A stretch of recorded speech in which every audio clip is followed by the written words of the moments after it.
এই শিশু শিল্পীটার প্রতি যদি মায়া হয় তাহলে ভিডিওটা শেয়ার করে দিবেন।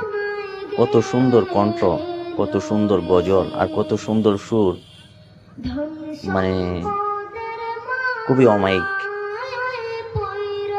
ভিডিওটা শেয়ার করে দিবেন সবাই।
বাড়ির পাশে কবর ঘরে গো